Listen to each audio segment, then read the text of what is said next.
Hey guys, it's Julian from Beneath the Bunk Studios and BeneathTheBunk.com. I hope you're doing wonderfully today. We are talking about post-production and special effects and how I implement them in my music and how you can too. Let's get into it. So first off, what do I even mean when I use the word post-production or special effects? I mean your classic risers that sound like this.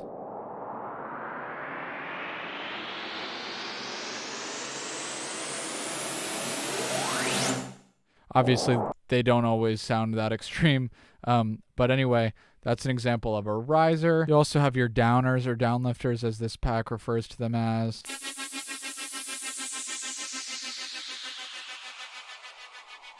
Which is pretty much just a riser in reverse. And then you have your impacts, which are very fun.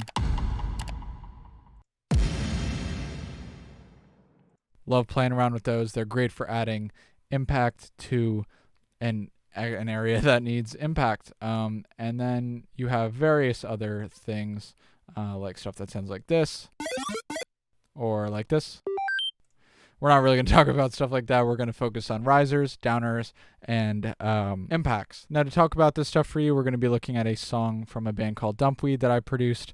This is a song called Saved by the Bell. You can find it at the link in the description. This is not the final master because I did not master this song. However, it's good enough to get the point across. Let's check out what it sounds like. Teenage risks all look the same. Killing for kicks before going insane. Now, I realized that back when I produced this song, I did not add any post-production. That was probably partially because I wasn't as comfortable with doing it, because this is like probably a year and a half or 2 years old now. And it was probably also because the band doesn't really love that kind of stuff. And, you know, a lot of it anyway. A little bit with these guys will work most of the time. But for the most part, they like to keep it raw. So I kept it raw. But right now, we're going to ditch that. And we're going to start adding things just for fun, just so I could show you what I usually like to have going on. So this intro is cool, and I want to make it even cooler. So let's hear it, how it kicks in with the whole band. Let's just check out what that sounds like. Start running, motherfuckers.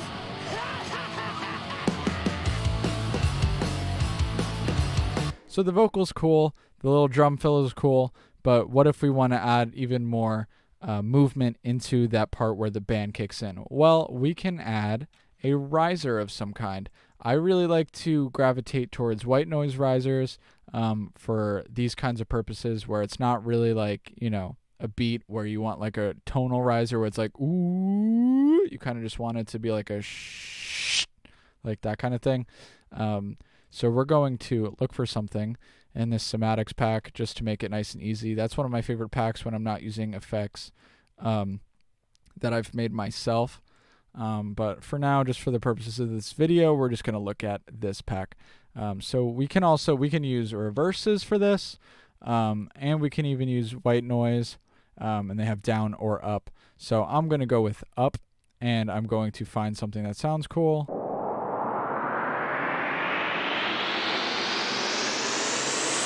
That sounds extreme in solo, but I have a feeling if once we drop it into the mix, it will be fine. So let's drop this into the session. And let's find the spot where I want to add it. I think it's over here. Yep, it's really, really loud. Sorry about that. Let's route it correctly. And then it should be normal. So this isn't necessarily the kind of sound that I would gravitate towards, but just for the purposes of quickly demonstrating what is going on here, I'm just making a fade so that it could start when I want it to start, and we're going to have it hit right at the start of the section, and we're going to have the sound start at a bar before that, just so it's a nice, even, full bar swell. So let's hear what that sounds like.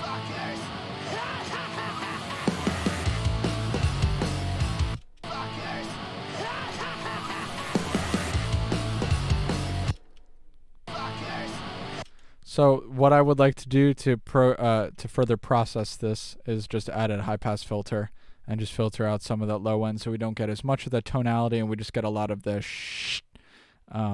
So let's do that. Perfect. So that's a nice little swell that helps build into it a little bit. I'd probably play around with that further, maybe also add a snare swell or some sort of swell that also had some low mid or low end energy so that it would be a little bit more buildy. But just for the purposes of you understanding how you can use a riser in your own productions, let's just leave it at that as far as the riser talk goes. Now, let's say I wanted a nice downer for when this section hit. So I'm going to go back to the media browser rather, and I'm going to navigate to that same exact folder, and we're going to look in the downers section. And let me find it here. Somatics FX Essentials. We got our downlifters, and here we go.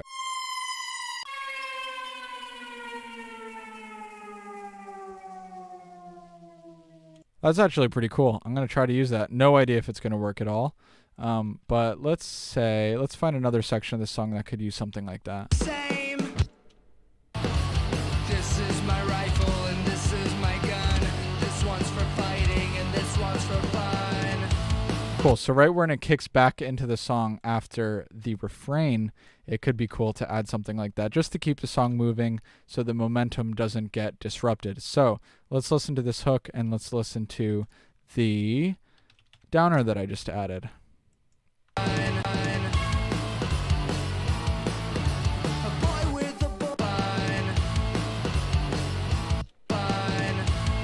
So in a song like this, I would really tuck this really quietly behind everything just so it's a nice little ambiance, because if you crank it up loud like this, it sounds like this. And it really just doesn't fit because it's just a straightforward punk song. It's not really the kind of thing that needs something like that. So I will tuck it down really quietly behind here just to add that extra bit of ambiance and have something cool going on in the background. So let's hear what it sounds like when I do that. I actually really like that. That's pretty cool. Now what I want to try adding is an impact. And like I said, an impact is pretty much a sound that sounds like an impact. It sounds like something's getting hit really hard, whether it's metal, whether it's an explosion, whether it's a gunshot. There are all different kinds of impacts. Some of them you can't even tell what you're listening to sometimes. It just sounds really cool and really big. So let's navigate to that same folder again, Effects Essentials, and let's go to Impacts. And let's check out this stuff. Now, I really love to mix my impacts, so I like to do one that has a lot of high-end energy and one that has a lot of low-end energy. If I can't find one that has both in the same package, that sounds really good.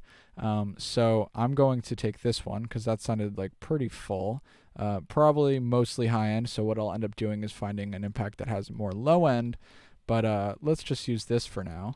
And we're going to line it up on the grid, and we're going to add a little fade in so it doesn't click.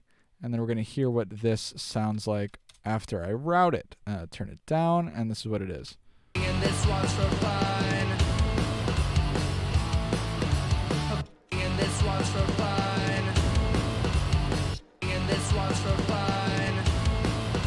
I kind of want to make this a little bit darker because it's cutting through a little bit more than I would like. I don't want it to be a thing that you really obviously hear. I want it to be something that you feel.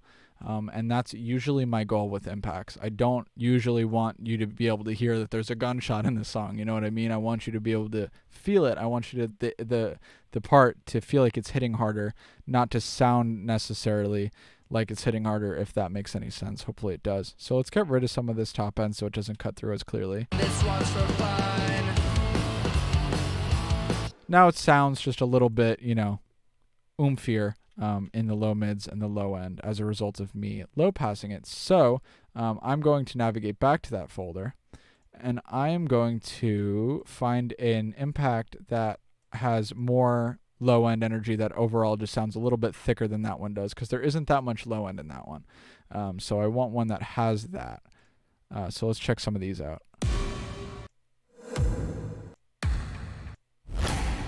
I think that one's pretty good. Let's check that. Way too loud. And again, I think it has a little bit too much high end, so I'm going to take some of that out because that's what the other one is for. It has a little bit more than this one does, and it has a different kind of high end, I think. And I'm going to take out some, actually not take it out. I'm actually going to turn up the low end in this because I want it to be a little bit more oomphier. And I also want to take out some of the extreme subs just because I don't really need all that rumble.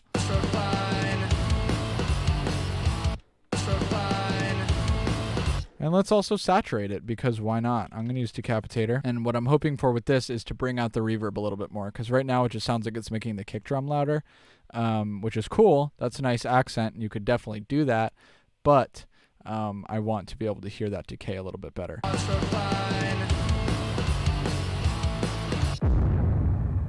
So that's just a really loud explosion now. Let's turn up a little bit louder because it's getting lost. That kind of sounds like a bomb now, like a really cool just explosion sound. So let's hear this without any of the processing that I just added onto it. And with it. Totally transforms it. Doesn't even remotely sound like what it sounded like before, which I think is really cool. That just shows you how much potential these effects carry with them. So let's hear the this section with all these sounds. So we have the downlifter, the wow, and then we have the higher impact, and then we have the lower impact that sounds like an explosion. Let's check that out. So now we can mute this stuff and hear without it. And with it.